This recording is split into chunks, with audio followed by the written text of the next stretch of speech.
And have you experienced any challenges, discrimination, or anything on the way? Maybe not to the level of Franz, but things that, made you question, is this the right path for me? And just talk about your journey a little bit.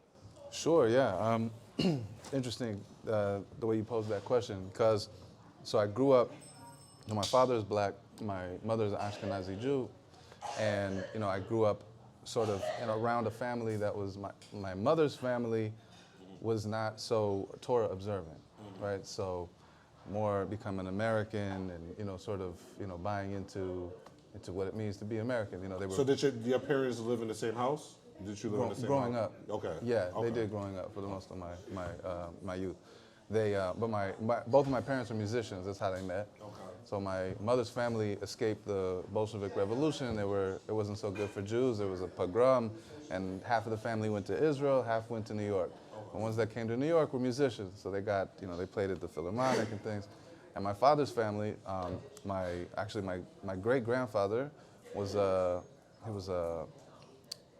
first African American to get a PhD in writing music, and he wrote gospel music, and he became a professor at Tennessee State University.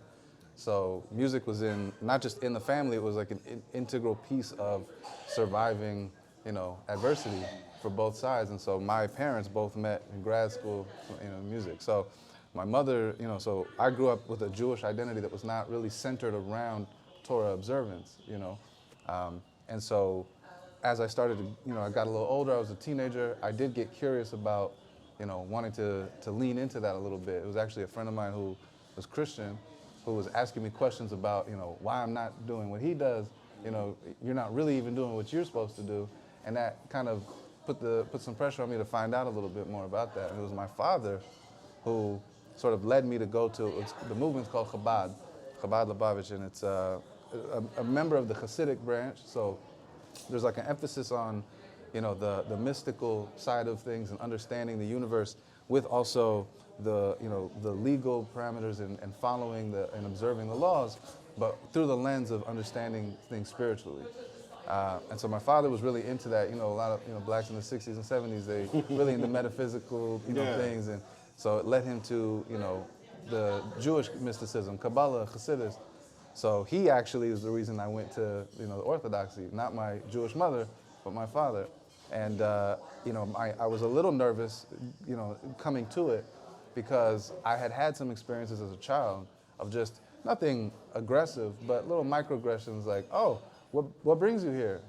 Same thing that brought you here, probably, And it was little microaggressions like that. So I got nervous. Or when I became, was a little bit older, I get questioned, like I'd say, oh, you're Jewish, I'm Jewish also. Nah, I know you're not. No, really, I'm Jewish, And they say, oh, prove it, say a prayer or do a thing, So I was a little nervous going to Orthodox place, and I was like, that's their whole identity. If these people who are really more American than they are anything else were questioning me, how am I gonna ever, fit in and get into, the swing with these people? And immediately upon walking in, it was just all love, complete acceptance, and you're a Jew first, and and that's all that matters. Everything else is just details and layers. Not that they don't matter, but they don't matter in terms of your identity as a Jewish person.